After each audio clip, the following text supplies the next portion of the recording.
Ky është Ulefone Armor 28 Pro. Ky është një telefon i kategorisë rugged, cilën e pam në Barcelonë në Mobile World Congress para disa muajsh. Në videon e sotme do flasim për specifikat e telefonit dhe do bëjmë një review të shkurtër.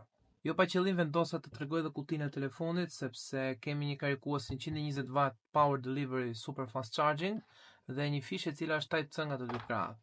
Përsa këtu brenda kemi një xham mbrojtës dhe librat. Ky këtu është telefoni, siç e shikoni kemi një prerje të madhe të kamerës, ku pjesën më të madhe e zë ekrani që ka këtu mbrapa. Kemi 3 kamera, kemi blicin, këtu në pjesën anësore kemi butonat e volumit, butonin e ndezjes që njëkohësisht është edhe një shenjë gishti, dhe këtu më poshtë kemi një buton tjetër funksioni. Në pjesën e poshtme kemi boksin, vendin e karikimit dhe mikrofonin, ndërsa në pjesën e majt këtu lart kemi vendin e kartës dhe vendin e kartë memorjes. Këtu kemi një buton funksioni dhe këtu kemi pinet për të lidhur një pajisje të jashtme.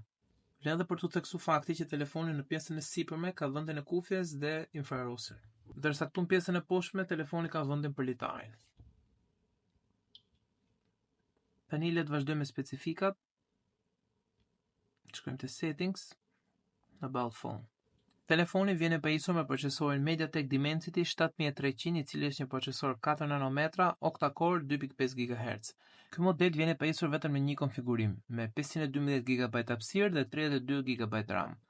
16 GB janë RAM fizik dhe 16 GB të tjera janë RAM virtual.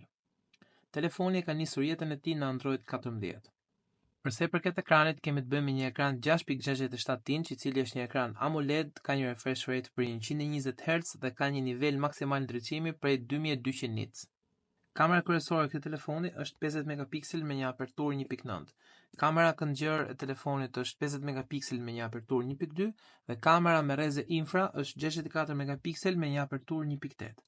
Telefoni mund të filmojë deri në rezolucionin 4K me 30 frame për sekond, ndërsa me kamerën përpara mund të filmojnë vetëm në 1080p me 30 frame për sekond. Niveli maksimal i afrimit është 4x, kjo pasi telefoni nuk ka lente telefoto.